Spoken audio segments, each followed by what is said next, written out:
বৃষ্টি হলে বয়ে থাকে না, তো আমাদের বয়ে থাকে শুধু বাতাস। যদি বাতাস বেড়ে গেলে আমাদের বয়ে চলে আসে।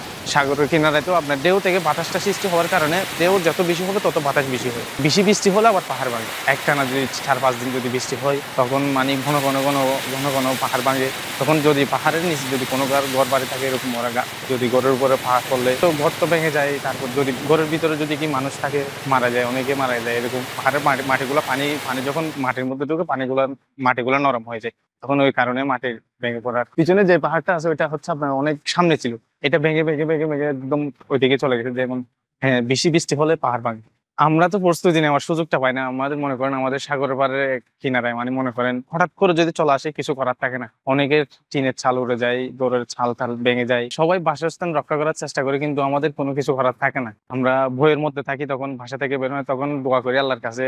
গত 1 বছর আগে যেটা গেছিল আপনার রাত মাগরিবের সময় শুরু হয়েছিল, এটা মনে করেন তখন রাস্তার ব্লক হয়ে গেছিল, মেইন ড্রাইভ যেটা ওটা ব্লক হয়ে গেছিল ডাইরেক্ট, মানে গাছ পরে একদম মানে সবাই ছোটাছুটি করছিল আর কি। তখন একটা দোকান ছিল সুগন্ধা পয়েন্ট, এখানে আমি দোকানে যখন গেছি তখন মানে একটু একটু বৃষ্টি আসছিল, মানে সংকেত ছিল না ওই দিন। হঠাৎ করে দেখতেছি বৃষ্টি আসছে, একটু একটু একটু করে বৃষ্টি নামতেছে, দেখতেছি হঠাৎ বৃষ্টি বেড়ে গেছে। তো এখান থেকে বাসায় চলে আসছি, বাসায় চলে আসার পরে কারেন্ট চলে গেছে। মানে একটু আমাদের এখানে যদি বাতাস একটু বেশি হয়ে যায় কারেন্ট চলে যায় এমনি, গাছপালা ভেঙে ফলে ওই মনে করেন কারেন্টের তার যেগুলো আছে ওগুলো সব ছিঁড়ে যায়। বাসায় আসছি দেখতেছি মানে বৃষ্টি শুরু, মানে এমন বৃষ্টি মানে বাসার ছাল ফেটে যাবে এরকম বৃষ্টি বৃষ্টি করে। হ্যাঁ, বৃষ্টি জুড়ে পড়ার কারণ হচ্ছে বাতাসের ওরা মানে বাতাসের ইয়া নিয়ে মানে বৃষ্টিগুলো পড়ে আর কি, বাতাস নিয়ে আরো গতি হয়ে যায়। মানে হঠাৎ সিগন্যাল শুরু হয়ে গেছে, সাগর উত্তাল হয়ে গেছে। সাগর উত্তাল হলে এখন আপনি যেরকম দেখতেছেন এর চাইতে আরো 5 ফুট 6 ফুট সাগর উঁচু হয়ে যায়। তখন তখন মানে সাগর একদম ফুলে যায়, মানে সাগরের ঢেউ বেশি হয়ে যায়, বড় বড় বড় বড় হয়ে যায়। সাগরের গর্জনটা মানে অনেক বেশি হয়ে যায়। মনে করেন সমুদ্রের ঢেউ থেকে বাতাস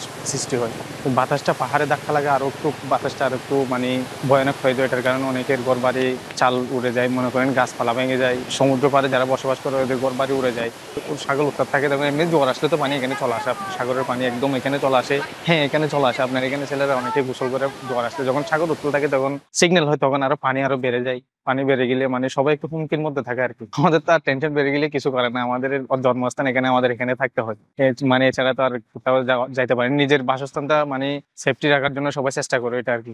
সবচেয়ে হুমকির মধ্যে পড়ে আপনার যারা সমুদ্রের একদম পাড়ে যারা বসবাস করে, যেমন আমাদের এলাকায় যেগুলা হচ্ছে আপনার সমুদ্র পাড়ে যারা বসবাস করে ওদের একটু হুমকির মুখে থাকে। পানি উঠে কোন সময় বড় ঢেউ চলে আসে, বৃষ্টির প্রবণতা বাড়ে, তখন এই সমুদ্র হয়ে যায় অনেক ভয়ঙ্কর, যার ফলে আমাদের এখানে গাছপালা থেকে শুরু করে সব ভেঙে পড়ে যায়। আমার দেখা মতে সবচেয়ে ভয়ানক ঘূর্ণিঝড় হচ্ছে যখন বৃষ্টি দেওয়ার ফলে আমার বাড়িতে যখন পানি ঢুকে।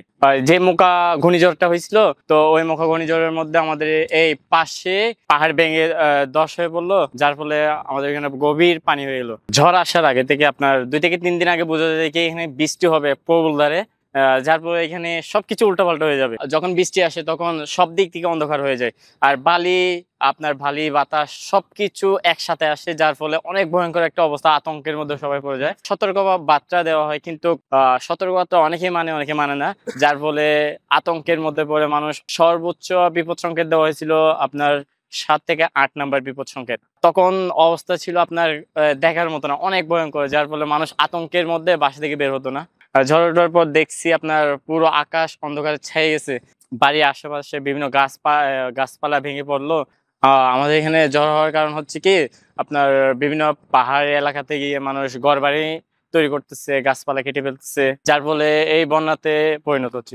অনেকবার পাহাড় ধস হয়েছে, যার ফলে বিভিন্ন রকম জায়গা দিয়ে পানি আসার সময় এই পানি এখানে পরিপূর্ণ হয়ে যায়। পরিপূর্ণ হওয়ার ফলে পাহাড় ধসের কারণে বিভিন্ন বাসা বাড়ি ভেঙে যায়। তা আমাদের পাহাড়ের পাশে সমুদ্র আছে, যেটা প্রথমে বৃষ্টি হওয়ার পরে ওইখান থেকে ঘূর্ণমান হয়ে আমাদের এদিকে চলে আসে, যার কারণে এখানে একটা বন্যার মতো সৃষ্টি হয়ে যায়।